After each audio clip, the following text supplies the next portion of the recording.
جی السلام علیکم. میں اس وقت سٹی وارڈن ڈپارٹمنٹ جو ہے کے ایم سی کے ایک پلاٹ میں کھڑا ہوں اور یہ میں دکھانا چاہتا ہوں کہ صوبہ سندھ کے لوگوں کے پیسوں کو کس طرح برباد کیا جا رہا ہے اور کراچی کے لوگوں کو کس طرح جو ہے برباد کیا جا رہا ہے ان کے پیسوں کو. یہ دیکھیں بہت بڑی تعداد کے اندر یہاں پہ بسز کھڑی ہوئی ہیں, بے شمار بسز یہاں پہ کھڑی ہیں جو کہ زنگ کھا رہی ہیں, گل رہی ہیں, سڑ رہی ہیں, اور کراچی کے لوگوں کو اچھے ٹرانسپورٹ کا نظام نہیں مل رہا بلکہ نئی نئی بسیں خریدی جا رہی ہیں. رادر دین ان بسوں کو ٹھیک کیا جائے اور جو ہے نئی بسوں کو خریدا جا رہا ہے. جی یہ دیکھیں, یہ ایک ویو میں آپ کو اور دے رہا ہوں. یہ لائنیں لگی ہوئی ہیں اس طرح بس کی. بس کے اوپر کیا لکھا ہوا ہے؟ Green metro service. یہ دیکھیں گرین میٹرو سروس.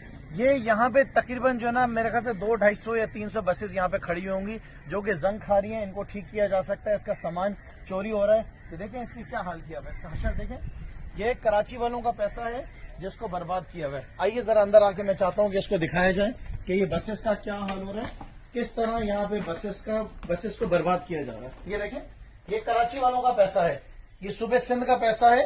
نئی بسز خریدی جا رہی ہیں بنسبت ان تمام بسوں کو یہ سنبھالتے اور ان کو برباد کرتے. یہ کے ایم سی کے ایک پلاٹ کے اندر جو ہے گلشن کے اندر یہ بسز کھڑی ہوئی ہیں اور یہ بہت بڑی تعداد میں ہے. یہ صوبہ سندھ کے عوام کو میں بتانا چاہتا ہوں کہ کس طریقے سے برباد کیا جا رہا ہے.